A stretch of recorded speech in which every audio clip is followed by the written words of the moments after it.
evening. It's Tuesday, October 13th. Supreme Court nominee Amy Coney Barrett dodges Democrats' questions today on abortion, health care, and a possible disputed election fight over transferring presidential power. Barrett tells the Senate Judiciary Committee she brings no personal agenda to the court, but will decide cases as they come. The United States Supreme Court stops the U.S. Census from completing its count. If its stay holds, it means hundreds of thousands of America's inhabitants will go unenumerated. President Trump back before the High Court again today, yet again asking it to keep his taxes secret. President Trump and Democratic challenger Joe Biden in battleground states that both see as critical to clinching an electoral college victory. Trump visits Pennsylvania. Biden hits Florida to court seniors, betting that a voting bloc that buoyed Trump 4 years ago has become disenchanted with the White House's handling of the coronavirus pandemic. Independent monitors pause enrollment in a study testing the COVID-19 antiviral drug remdesivir, plus an experimental antibody therapy being developed by Eli Lilly that's similar to a treatment President Trump recently received.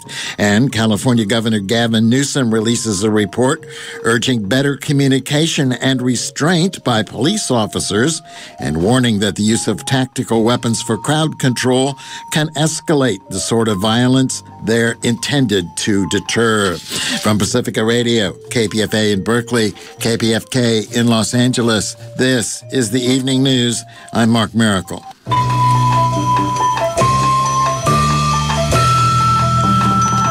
Supreme Court nominee Amy Coney Barrett battered away Democrats' skeptical questions today on abortion, health care, and a possible disputed election fight over transferring presidential power. Insisting in a long and lively confirmation hearing, she would bring no personal agenda to the court but decide cases as they come. The 48-year-old appellate court judge declared her conservative views with often colloquial language, but refused many specifics. She declined to say whether she would recuse herself from any election-related cases involving President Trump, who nominated her to fill the seat of the late Justice Ruth Bader Ginsburg and is pressing to have her confirmed before the November 3rd election. Barrett returned to a Capitol Hill mostly locked down with COVID-19 protocols. The Senate itself is not meeting because of the pandemic. The mood quickly shifting to a more confrontational tone from opening day in the Senate Judiciary Committee.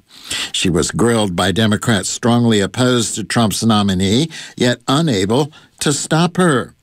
A frustrated California Senator Dianne Feinstein, the top Democrat on the panel, all but implored the nominee to be more specific about how she would handle landmark abortion cases, including Roe v. Wade and the follow-up Pennsylvania case, Planned Parenthood versus Casey, which confirmed Roe in large part.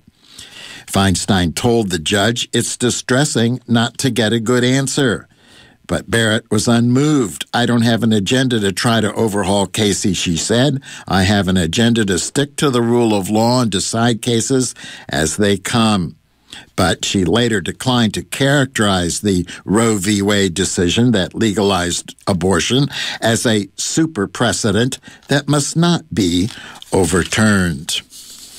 Barrett said she respected the rights of the lesbian and gay community after describing sexual orientation as a sexual preference. Barrett clarified or walked back her comment earlier today during a questioning with New Jersey Senator Cory Booker. When you did use the term sexual preference earlier today rather than sexual orientation, is there a difference, and what is it?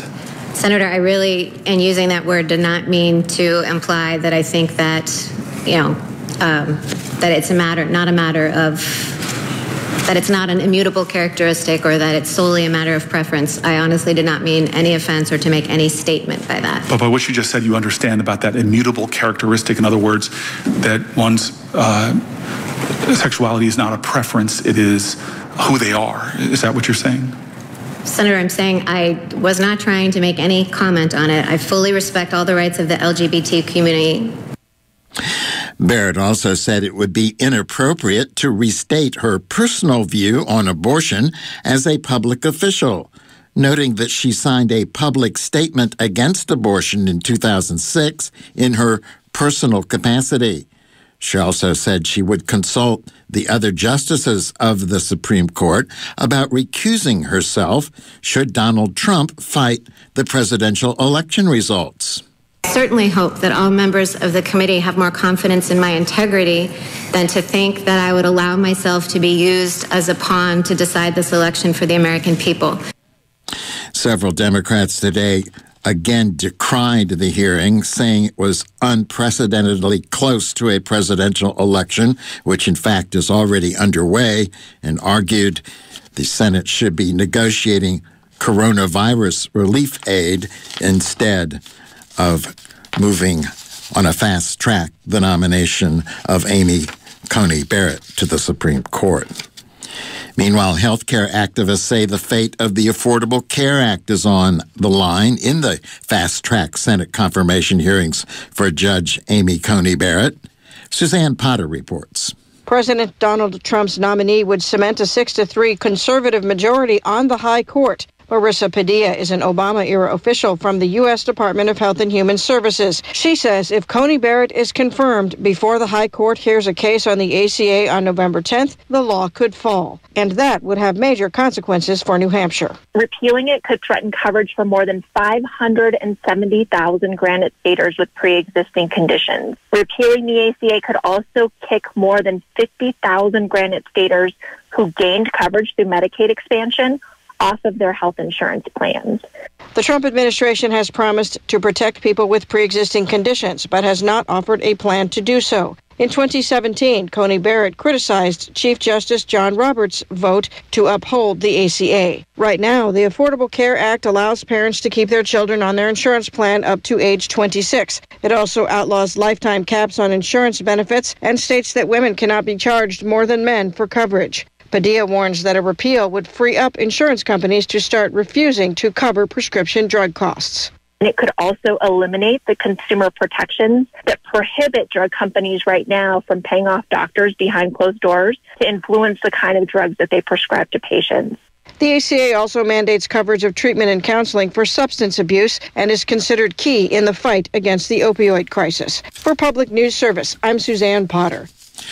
Authorities in Virginia today said an accidentally severed fiber optic cable shut down the state's online voter registration system for several hours on the last day to register before the November general election. The Virginia Department of Elections said in a statement on Twitter that a fiber cut affected connectivity for multiple agencies, including the department's Citizens Portal and Registrar's offices. According to the state's Information Technology Agency, the cable was inadvertently cut during a county roadside utilities project. 6 hours later, the Department of Election issued a statement saying the portal was back online, but the fallout already included threats of legal action and concern that voters were being disenfranchised at a crucial moment.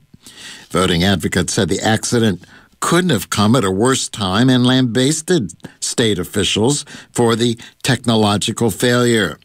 The day of the deadline is when many Virginians decide to register, particularly after being reminded on social media and in the news.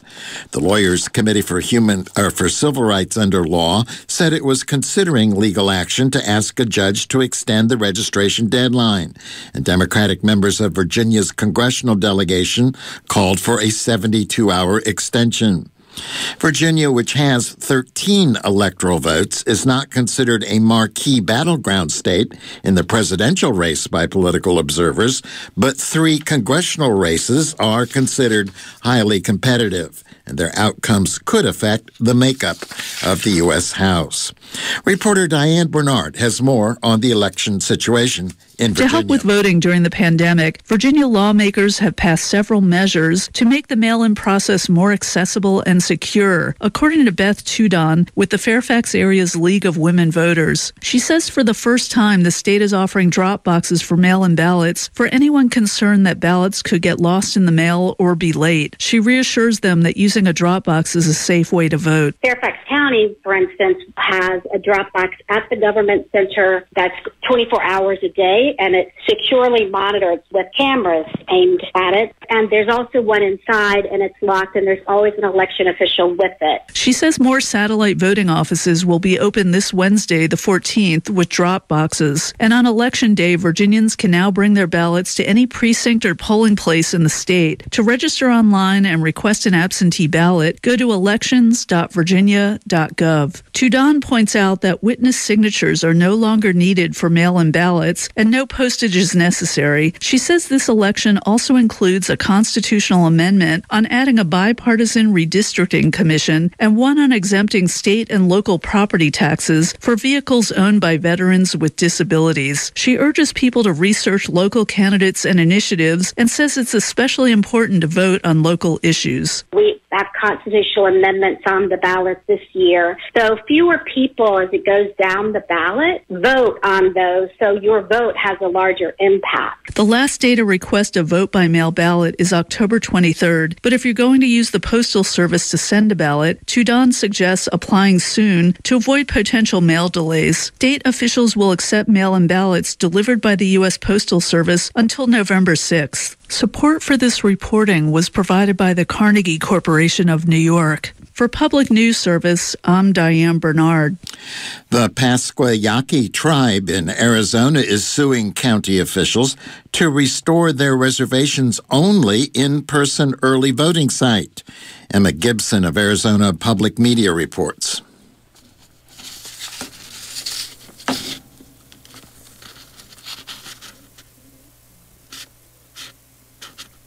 Sudan has been hit by devastating floods, the worst seen in 70 years.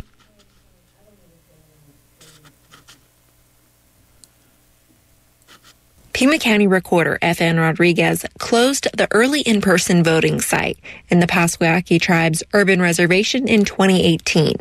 This was one of 4 sites the lawsuit says the recorder recently closed in tribal lands. Only one remains now, and it's in another reservation. Jonathan Diaz is part of the tribe's legal team. We haven't seen the same kind of reduction in early in-person voting in, for example, primarily white neighborhoods and communities.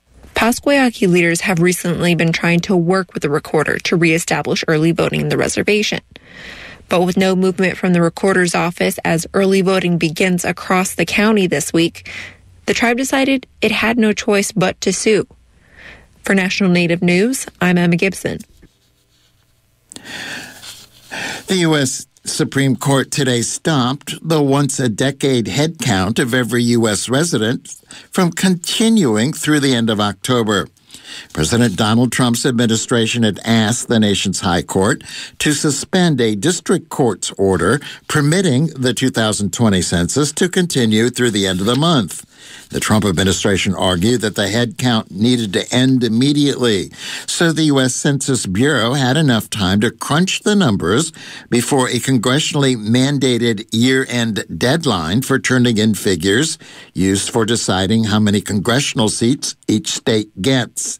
A coalition of local governments and civil rights groups had sued the Trump administration, arguing that minorities and others in hard-to-count communities would be missed if the count ended early.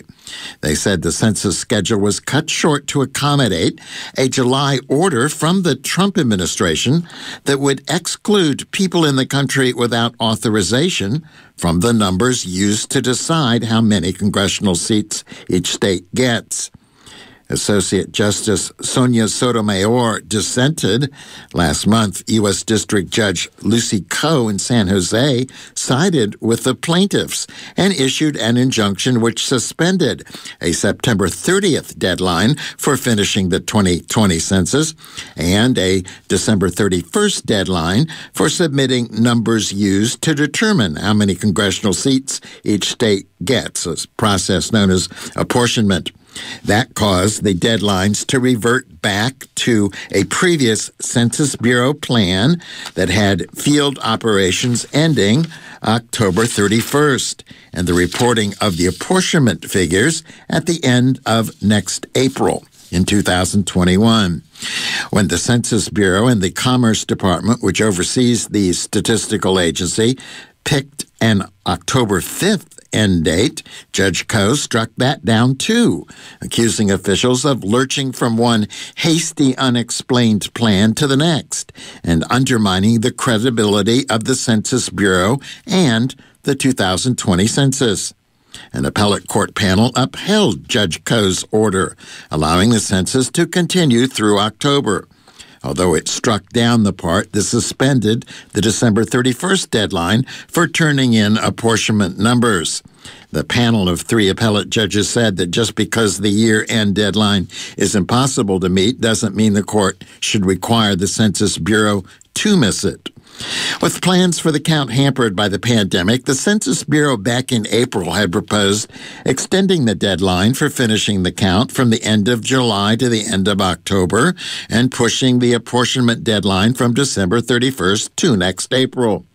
The proposal to extend the apportionment deadline passed the Democratic-controlled House. But like so many legislation passed by the House, the Republican-controlled Senate didn't take up the bill. Then in late July and early August, Bureau officials shortened the count schedule by a month so that it would finish at the end of September. The Republicans' inaction coincided with a July order from Trump directing the Census Bureau to have the apportionment count exclude people who are in the country without authorization. The order was later ruled unlawful by a panel of 3 district judges in New York, but the Trump administration is appealing that case to the U.S. Supreme Court. By sticking to the December 31st deadline, control of the apportionment count would remain in the hands of the Trump administration, no matter who wins the presidential election next month. You're listening to the Evening News on KPFA in Berkeley, KPFK in Los Angeles, KFCF in Fresno, online at kpfa.org. President Donald Trump today asked the Supreme Court to put on hold an appeals court ruling that Trump's accountant must immediately turn over tax records to a New York State prosecutor, setting up a decision from the High Court that could come before Election Day. The court could allow the immediate enforcement of a subpoena issued by Manhattan District Attorney Cyrus Vance Jr. or block it temporarily. Even if the court rules against Trump, the records would normally not be made public but turned over to Vance's office. This is the second time the records issue has reached the High Court. The court previously prevented the records from being turned over while the case proceeded. The justices in July rejected the Trump administration's argument that he is effectively immune from investigation while he holds office. Trump's 2 Supreme Court nominees, Neil Gorsuch and Brett Kavanaugh, joined that decision. But the High Court returned the Vance case and another similar case involving records sought by Congress to lower courts to allow Trump's attorneys to make more arguments. In August, the district court judge rejected Trump's attorneys' renewed efforts to block Vance's access to the records, and last week, the Second U.S. Circuit Court of Appeals in Manhattan agreed, saying the records should be turned over. But the rulings have been on hold while the president's attorneys appeal. President Trump campaigning in Pennsylvania tonight and Iowa tomorrow after he had to leave the campaign trail following his COVID-19 infection. Trump told a cheering campaign crowd in Sanford, Florida last night that he is now immune, even though there's no proof at this point that people with COVID-19 have immunity to the disease or how long such immunity might last. One thing with me, the nice part, I went through it. Now they say I'm immune. I feel so powerful. I'll walk into that audience. I'll walk in there. I'll kiss everyone in that audience. I'll kiss the guys and the beautiful women and Everybody, I'll just give you a big fat kiss. There was no social distancing among the thousands who gathered to see Trump in Florida, and few wore masks, raising the threat that last night's rally and others that are scheduled will become super spreader events like the one held on the Rose Garden recently when Trump introduced his Supreme Court nominee, Amy Coney Barrett. A 25-year-old Nevada man is the first confirmed case in the U.S. of someone falling ill twice with COVID-19. The man was sicker with his second infection than the first. There have been at least 22 other confirmed cases of people previously infected with COVID-19 becoming reinfected. An academic study of the case said the man was infected the second time with a slightly different version of the virus. The man fell ill the second time, even though he still had antibodies from the first infection. Independent monitors today paused enrollment in a study testing the COVID-19 antiviral drug remdesivir, plus an experimental antibody therapy being developed by Eli Lilly that's similar to a treatment President Trump recently received. Lilly confirmed today that the study had been paused out of an abundance of caution and said safety is its top concern. The company would not say more about what led to this step. The U.S. National Institute of Allergy and Infectious Diseases, which sponsors the study, would not immediately comment. Antibodies are proteins the body makes when an infection occurs. They attach to a virus and help it be eliminated. The experimental drugs are concentrated versions of one or two specific antibodies that worked best against the coronavirus in lab and animal tests. This study was testing a single antibody that Lilly is developing with the Canadian company Abcelera. Trump received an experimental 2-antibody combo drug cocktail from Regeneron Pharmaceuticals Incorporated. Lilly and Regeneron have asked the U.S. Food and Drug Administration to grant emergency use authorization for their drugs for COVID-19 while late-stage studies continue. The pause study, called Active 3, started in August, aims to enroll 10,000 hospitalized COVID-19 patients in the U.S., Denmark, and Singapore. All are being given remdesivir, which has been authorized in the U.S. as an emergency treatment, plus either the Lilly antibody or a placebo.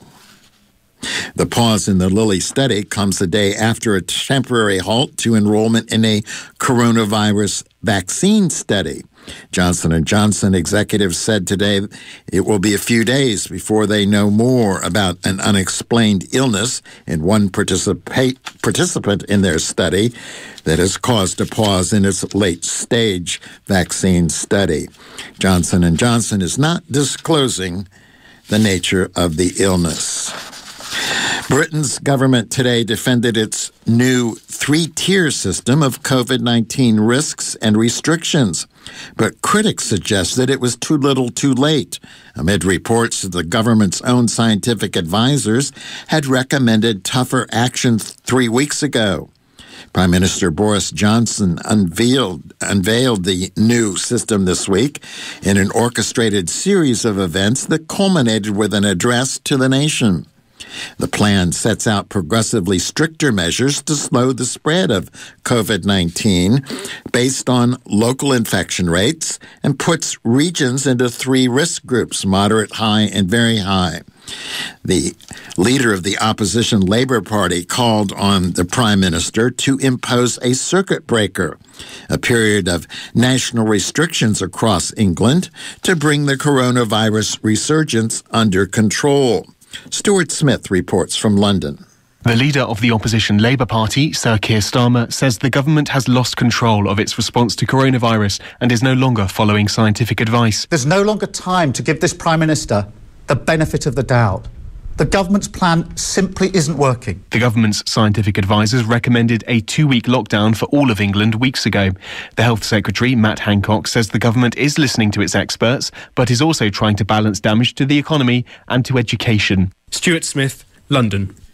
An FBI agent testified during a court hearing in Michigan that members of an anti-government paramilitary extremist group discussed kidnapping Virginia's Democratic governor.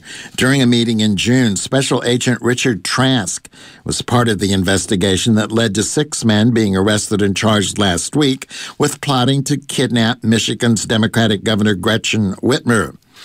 Agent Trask said members of anti-government groups from multiple states attended a meeting where they discussed the kidnappings based on the 2 governors' coronavirus lockdown orders. The FBI did not brief Virginia Governor Ralph Northam on any potential threat, according to a state official with knowledge of the governor's briefings.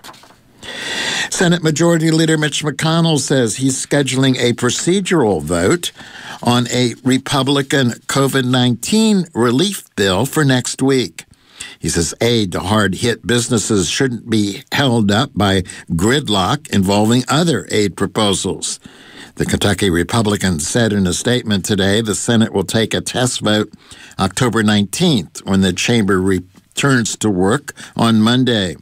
Democrats filibustered a Republican-drafted aid bill last month, and recent talks on a larger deal with House Speaker Nancy Pelosi fell apart this past weekend. McConnell's announcement came as President Trump continues to agitate for a stimulus, saying Republicans should go big rather than the limited approach they've been advocating.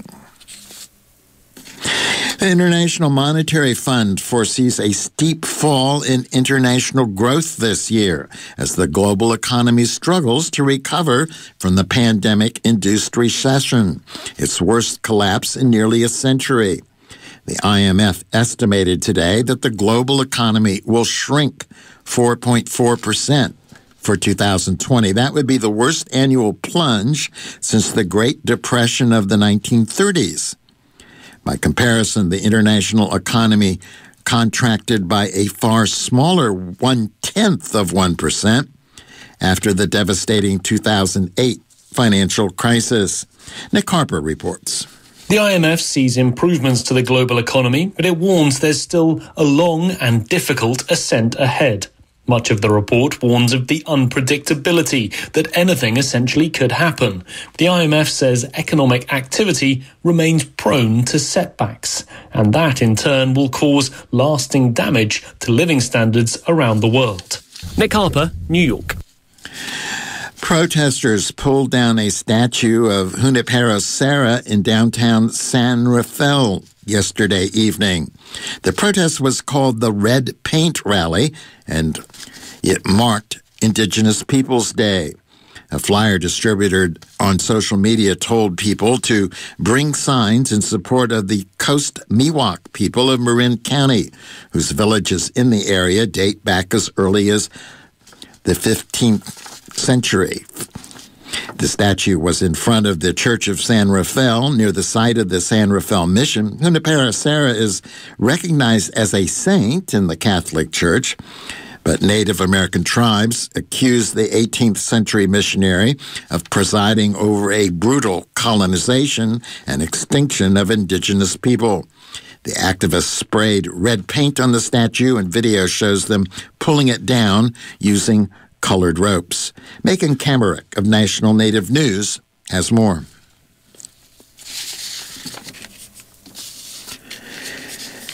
Demonstrators said they faced tear gas, rubber bullets, and arrest Monday during a demonstration against border wall construction on ancestral indigenous land. Arizona Public Media reported 12 people were taken into custody by the Arizona Department of Public Safety for failing to clear a roadway. Organizers blocked traffic at a Border Patrol checkpoint, holding banners that read "Respect the land," "Stolen land," and "No one is illegal." It was the latest in a series of demonstrations against surveillance and border wall activity organized by Tohono O'odham members and other tribes. Not all of them are federally recognized, but they have ancestral land on both sides of the border. A group of Native leaders joined the mayor of Portland and an Indigenous lawmaker Monday in condemning violent protests that toppled statues of Theodore Roosevelt and Abraham Lincoln over the weekend and damaged buildings, including a museum. Oregon Live reported lawmaker Tana Sanchez, who is Shoshone, Bannock, and Ute, called the damage to the Oregon Historical Society, as well as downtown businesses and buildings at Portland State University, obscene, inappropriate, and unconscionable. Protesters broke windows at the society's building. A quilt made by Black women to honor contributions by the Black community ahead of the country's bicentennial was left in the street in the rain. The Portland Indian Leaders Roundtable said the damage was disappointing because the society had recently presented exhibits accurately depicting Native American history. The district attorney is bringing charges against 2 men. Protesters in Santa Fe, New Mexico destroyed a stone monument in the city's main plaza Monday. The monument, known as the Obelisk, was erected just after the Civil War and was originally referred to as the American Indian War Memorial. The original inscription in the monument's marble base commended Union soldiers and used the word savage to describe the native people they fought against. Tribes in New Mexico have unsuccessfully pushed for decades to remove the monument entirely. The Santa Fe New Mexican reports Mayor Alan Weber had not moved forward with plans to remove the obelisk. A video shows protesters securing ropes around the monument and pulling it down. The action culminated 3 days of protesters occupying the plaza. Police made several arrests, but later left the plaza after a large crowd of protesters entered the area.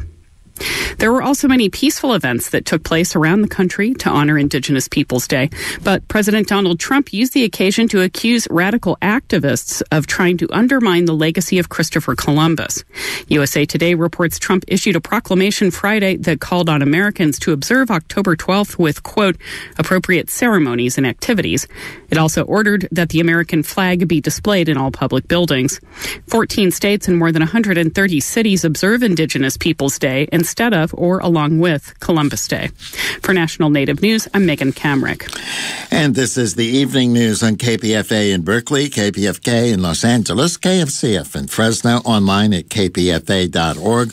It's an hour-long newscast airing each night at 6, and there is a half-hour edition on the weekends. All of these newscasts available. They're archived online, kpfa.org. I'm Mark Miracle. Today was day number 2 in the confirmation hearing for Amy Coney Barrett, President Donald Trump's pick to replace the late Ruth Bader Ginsburg on the Supreme Court. Today, lawmakers began the process of questioning the nominee on issues ranging from Obamacare to the election and abortion rights. Christopher Martinez reports. The Senate confirmation hearings for President Donald Trump's Supreme Court nominee have moved from the hand-waving stage to the dodging and weaving stage. On day 1, Monday, Senators and nominee Amy Coney Barrett gave their opening statements. On day 2, the process has moved to questions about Barrett's legal views. As expected, Barrett did not answer questions about how she might rule on controversial cases like abortion rights or Obamacare. In doing so, she invoked the late Justice Ruth Bader Ginsburg, whom she would replace on the court. Justice Ginsburg, with her characteristic pithiness, used this to describe how a nominee should comport herself at a hearing. No hints, no previews, no forecasts.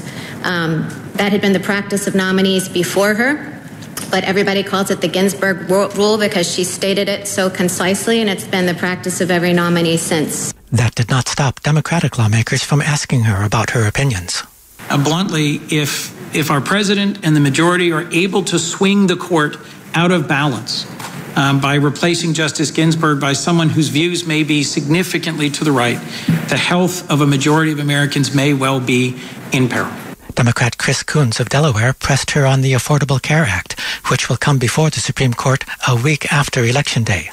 Barrett says she's not looking for a way to take down Obamacare.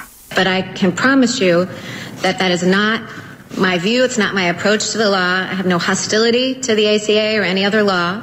She insists she's independent and not swayed by politics.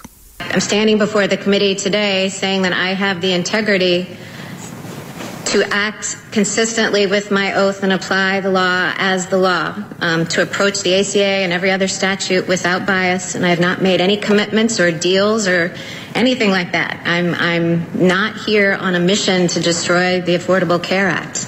I'm just here to apply the law and adhere to the rule of law. Those assurances were not enough for the Democrats, such as Richard Blumenthal of Connecticut. He says Trump and Republicans have put Barrett's integrity at issue through their statements, such as Trump's comments about needing a ninth justice to deal with a possible election challenge. The president has said that he's putting you on the court as a ninth justice so you can decide the election. He's been very clear and transparent. And the American people are not dumb. They're watching and they're listening.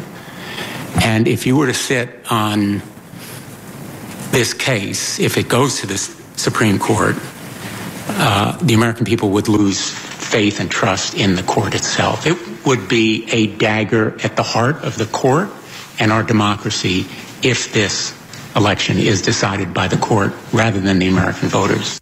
Minnesota Democrat Amy Klobuchar raised the heated issue of what Democrats call a rushed process to fill a court vacancy just weeks before the election. She was one of several Democrats who said this is not normal. We should be doing something else right now. We shouldn't be doing this. We should be passing coronavirus relief like the House just did, which was a significant bill that would have been a big help. And I think people have to know that right now. She pointed out that people have already cast votes in 40 states. I think something like 9 million votes have been cast. Do you think it is faithful to our democratic principles to fill a Supreme Court vacancy this close to an election when people are still voting? Senator Klobuchar, I think that is a question for the political branches. Okay. That's your right to answer in that way. The Senate Judiciary Committee is scheduled to continue its hearing into the evening, with 2 more days of hearings to continue this week. Reporting for Pacifica Radio News KPFA, I'm Christopher Martinez. Last week, the House Natural Resources Committee held a hearing on the impact of climate change on Alaska and the Arctic region. KPFA's Daniel Whitty reports. The House Natural Resources Committee held a virtual hearing regarding the melting of sea ice.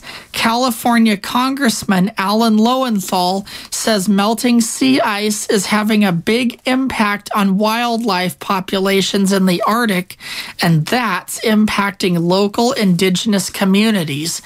He said the Trump administration's energy policies are making things worse. Disappearing sea ice and raised temperatures are affecting whales, caribou, and other animals that many villages depend upon for their food supply and for their way of life. These impacts would be devastating enough. Yet the Trump administration continues to make things worse by pushing for more exploitation of Alaska for its oil and gas resources. Lowenthal also said that climate change has damaged entire native villages and communities. He says that the North Slope of Alaska is where some of the most fragile ecosystems are located. According to Lowenthal, the Trump administration's new plan for petroleum production would make 6 million acres of land available for leasing. Last year, the Democratic-controlled House passed California Congressman Jared Huffman's bill, H.R. 1146, which would ban oil drilling on the coastal plain in Alaska. Huffman said damage resulting from oil and gas drilling in the Arctic is irreversible. He said oil drilling is a big greenhouse gas producer. Huffman said climate change is severely impacting the Alaskan fishing industry. Over half of U.S. fish are caught with an average wholesale value of nearly $4.5 billion a year in this region. But Alaska fisheries are facing climate-related challenges from ocean acidification, harmful algal blooms, and rising temperatures that are changing the distribution and the abundance of fish. Salmon are at especially high risk because of their life cycle, which requires time in the ocean and also inland freshwater ecosystems. And so they have unique challenges. Because of melting ice, fishermen and hunters are being forced to travel much farther to make their catches. Also, they say that melting ice is making it more difficult and dangerous to travel by snowmobile and other vehicles. Fishermen and hunters also say they're facing shorter fishing and hunting seasons due to climate change. Rosemary Atungwarek is an Alaskan native from Nuiqsut. She says she has had a lot of trouble dealing with melting ice recently. A few years ago, I broke through the ice, and the day I broke through, 7 other people broke through as we were taking our fish nets. Never before had we had stories of elders breaking through. 2 men elders broke through the same day I broke through. Our traditional stories had changed. What was supposed to have happened with the freezing of the ice and becoming our natural highways and transportation routes was not happening. Atungwarek says more and more sick fish are turning up in her catches. Local natives say the Trump administration has been eyeing native land for fossil fuel exploration and exploitation. Experts say ice summers in the Alaskan North Plain could disappear in the next 10 years if current policies are allowed to continue. For KPFA News, I'm Daniel Whitty. Climate crisis activist Greta Thunberg has endorsed Joe Biden for president. In a tweet, she says, "I never engage in party politics, but the upcoming U.S. elections is above and beyond all that." From a climate perspective, it's very far from enough, and many of you, of course, supported other candidates, but I mean, damn, just get organized and get everyone to vote Biden, Thunberg said. Authorities have declared a 3-month state of emergency in Sudan after the worst flooding there in 100 years. Simon Marks reports. Sudan has been hit by devastating floods, the worst seen in 70 years. More than 600,000 people have been impacted across 17 of the country's 18 states, with homes destroyed and farmland damaged just ahead of the harvest season. Sudan already faces alarmingly high rates of hunger and food insecurity, and now the UN's Food and Agriculture Organization is calling for urgent funding to support the country. Dominique Bourgeon, the director of the FAO's Emergency and Rehabilitation Division, has just returned from a mission to Sudan. When we visited the Blue Nile state, 27% of the population prior to the floods was already in acute food insecurity. So it is clear that with the impact of the floods, with the fact that people will not be able to harvest, with the fact that prices are extremely volatile, the estimate is that the food security situation will further deteriorate, and that therefore we need to be ready to provide at scale livelihood saving assistance in collaboration, of course, with other agencies. He says livestock owners in particular are suffering, many of them having lost 75% of their herd. Earlier this week, the Food and Agriculture Organization pledged an additional $70 million in funding to assist the country. I'm Simon Marks. The federal government has until mid-December to decide whether to list the monarch butterfly as threatened under the Endangered Species Act. Groups concerned about the monarch's future are trying to raise public awareness about the animal's plight. Suzanne Potter has the story. The western population of the iconic orange and black butterfly has declined by 99% since the 1980s. Serena Jepson with the Xerces Society says historically people might have seen 100,000 monarchs overwintering in their favorite habitats in California, but now many sites host just a few hundred.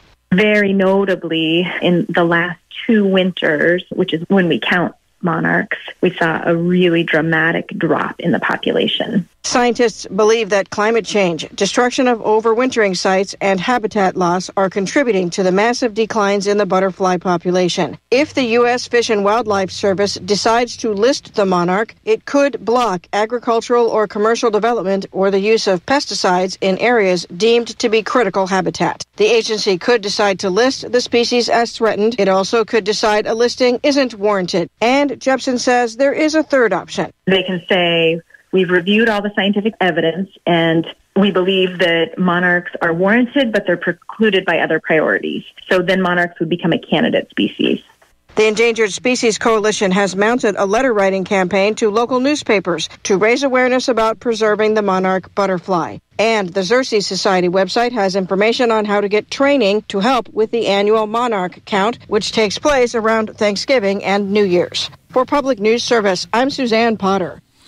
You're listening to the Evening News in KPFA Berkeley, KPFK Los Angeles, KFCF Fresno, and online at kpfa.org. Hey, this is Brian Edwards-Tiekert. If you vote in California, you just got a ballot, and we want to help. We are sprinting through debates on propositions, interviews with candidates, and special reports on how voting is different during a pandemic. Also on where the money's going in local politics.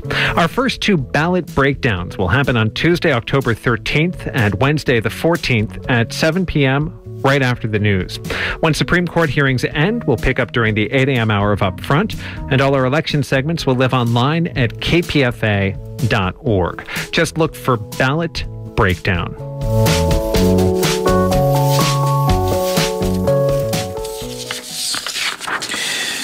Days after police and members of an unruly crowd were injured following the Los Angeles Lakers' latest basketball championship, Governor Gavin Newsom today released a report urging better communication and restraint by police officers and warning that the use of tactical weapons for crowd control can escalate the sort of violence they're intended to deter. Newsom sought the more than 36 recommendations after months of nationwide demonstrations following the death of George Floyd in the custody of Minneapolis police. California's largest police unions called them unrealistic, and a lawmaker from the governor's own Democratic Party criticized several of his recent police reform vetoes. He, in turn, ordered California's police training panel to update its standards and to prioritize protecting free speech rights and focus on selectively identifying and detaining instigators and hate groups who officials say can turn an otherwise peaceful crowd violent. Newsom's advisors said local agencies should require their officers to activate their body cameras during protests. They should also protect journalists and legal observers, several of whom were injured by police in recent demonstrations. And they urged police to minimize a militaristic presence of armed vehicles or military-style helmets or weapons that can be counterproductive and may incite or escalate conflict. Rubber bullets and chemical irritants can not only injure and kill, they said, but can rapidly escalate conflict and should be used as a last resort to protect life and repel assaults when other means have been exhausted. Last month, Newsom said he supported the concept of shifting some funding away from traditional law enforcement responses to investments in communities and other types of first responders, such as mental health providers and trained conflict resolution experts. But he vetoed a bipartisan bill intended to do just that, saying he disagreed with how the proposed grant program would have been administered. Teachers, nurses, parents, and students rallied in San Francisco in front of the Bank of America building to support Proposition 15 on the state's November ballot, a bill that would require large corporations and commercial interests to pay more taxes to support schools, health care, senior programs, and those for people with disabilities. KPFA's Daniel Whitty reports. Teachers, nurses, parents, and students rallied today in front of the Bank of America building in downtown San Francisco in support of Prop 15. Supporters of the measure say undertaxed business properties in San Francisco cost taxpayers an estimated $360 million per year. Supporters say that California is home to more than 150 billionaires and that the wealthy and big corporations have not been paying their fair share in taxes. In addition to schools, Prop 15 would also help fund other essential workers like bus drivers and garbage collectors. Supporters of Prop 15 say it would also fund mental health services, which they say are critical because many people are having trouble coping during the pandemic. Republicans oppose Prop 15. They say that it would hurt homeowners and business owners. For KPFA News, I'm Daniel Whitty. On the San Francisco ballot this November, a measure that would tax companies that pay their CEOs 100 times or more that of their average San Francisco worker. Proposition L is also called the overpaid executive tax. KPFA's Kate Eder reports. Tim Foster is a chief engineer at Macy's. Foster lives in East Oakland and works at Macy's stores in San Jose and other parts of the Bay Area. Macy's engineers in Northern California have been on strike since September 4th, demanding a cost of living increase and a decrease in the cost of their health care premiums. Foster says over the 9 years he's worked at the company, he's seen executive salaries go up while the salaries of workers have stagnated. Your working class, your employees are the heart of a company, and without them, the company just flat out doesn't work. And to keep people on a short leash, so to speak, with just enough money to pay their bills, maybe it's just not fair. I think people deserve a living wage. I don't think anyone needs to make as much money as these CEOs are. I don't think it's moral. I think profits should be split with the working class. According to the American Federation of Labor, or AFL-CIO, Macy's CEO received $10 million in compensation last year, about 461 times the salary of the average Macy's employee. There's a measure on the San Francisco ballot this fall that would tax companies like Macy's, which pay their CEOs excessively more than the average employee. Proposition L, also called the overpaid executive tax, was unanimously approved for the ballot by the San Francisco Board of Supervisors. It would tax companies which pay their CEOs 100 times or more that of their average San Francisco workers, and send the money to the city's general fund, where it could be used to support San Francisco healthcare workers.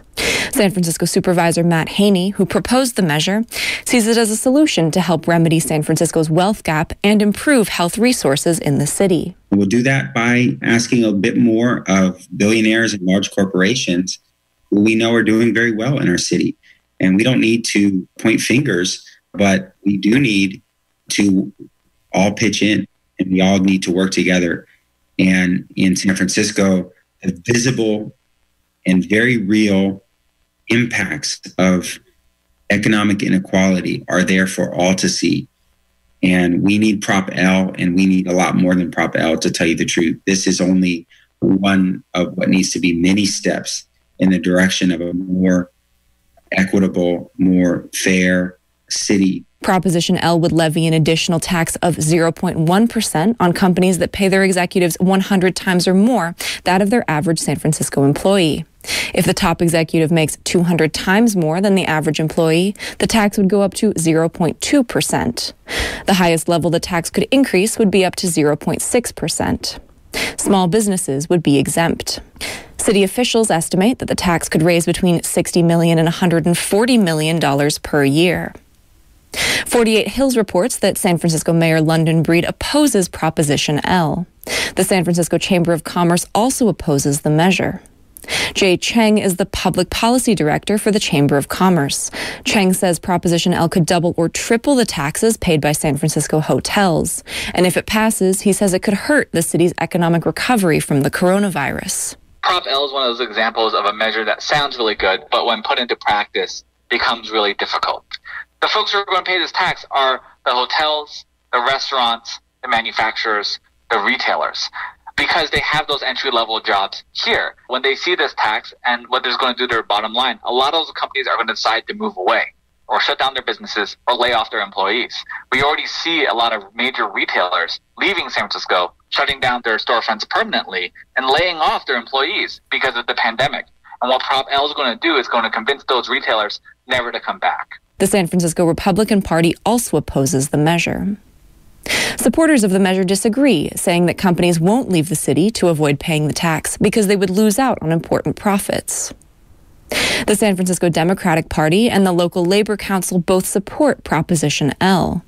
Rudy Gonzalez is the Labor Council's executive director.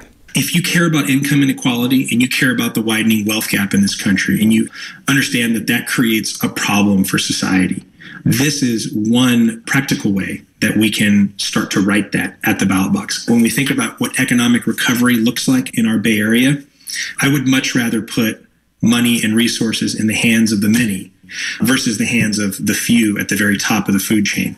I haven't seen many CEOs rushing to the aid of San Francisco in our COVID response or even before that. But I have seen many, many, many working class people step up, volunteer their time, give of themselves, give of their own savings to help needy people in their communities. Companies that could be affected by the measure include The Gap, which the AFL-CIO says pays its CEO around 1,500 times more than its average employee. Wells Fargo pays its CEO 550 times more than its workers, and the CEO of Visa makes 170 times more than the average Visa employee. According to the Economic Policy Institute, salaries for CEOs have increased by 940% in the past 40 years. But the average salaries for workers have only increased by 12% over the same amount of time. California State Senator Nancy Skinner introduced a similar bill in 2019, which would have taxed corporations across California with a large pay gap between their top executive and their average workers. But it did not pass in the legislature. Reporting for KPFA Pacifica Radio, I'm Kate Ida. The top opposition challenger in the Belarusian presidential election has threatened to call a nationwide strike unless the country's authoritarian president announces his resignation, releases political prisoners, and stops his government's violent crackdown on protesters. Svetlana Tikhanovskaya said in a statement from exile in Lithuania that if those demands aren't fulfilled by October 25th, the entire country will peacefully take to the streets. Belarus has been rocked by mass protests since August 9th, when results of a presidential election handed President Alexander Lukashenko a sixth term in office. Tikhanovskaya, whose officials claim got only 10% of the vote, and her supporters refused to recognize the results as valid, saying they were riddled with fraud. The European Union and the United States have also refused to recognize the official results of the vote. Pacific Gas and Electric is warning that it may shut off power to 50,000 customers as early as tomorrow afternoon, as extreme weather conditions return to Northern California. Napa could be the most affected Bay Area county with a possible 9,000 shutoffs. Other Bay Area counties that could see customer shutoffs are Alameda, Contra Costa, San Mateo, Santa Clara, and Sonoma. Santa Cruz could also be affected. Fewer than 5,000 customers could be affected in each of those counties. PG&E says the highest probability Bay Area regions for the shutoff are the North Bay Mountains near Mount St. Helena, the East Bay near Mount Diablo, Oakland Hills east of Piedmont, elevated terrains east of Milpitas around the Calaveras Reservoir, and portions of the Santa Cruz and Big Sur Mountains, also the northern Sierra Nevada foothills. Partly cloudy skies tomorrow in the San Francisco Bay Area with highs in the mid-70s around the Bay. Further inland in the valleys, sunny with highs in the low 90s. In the central San Joaquin Valley tomorrow, sunny with highs in the upper 80s. In Los Angeles, sunny with highs in the lower 90s. That's it for the news tonight for this Tuesday, October 13th. Thanks for joining us. I'm Mark Miracle. Good evening.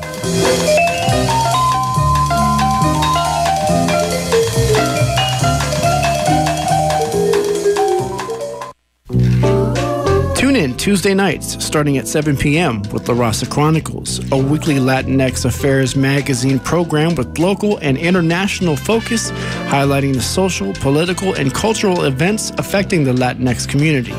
After that, it's international jazz, Latin jazz, and more on bebop, kubop, and the musical Truth with Avacha. At 10 p.m., it's the Reggae Express with Spliff Skankin and Tony Moses. That's Tuesday nights on 94.1 FM KPFA and kpfa.org.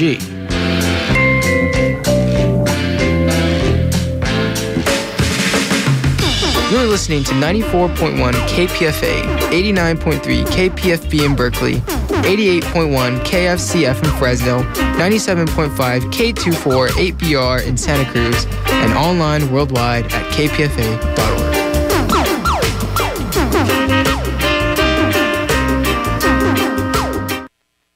7 o'clock in the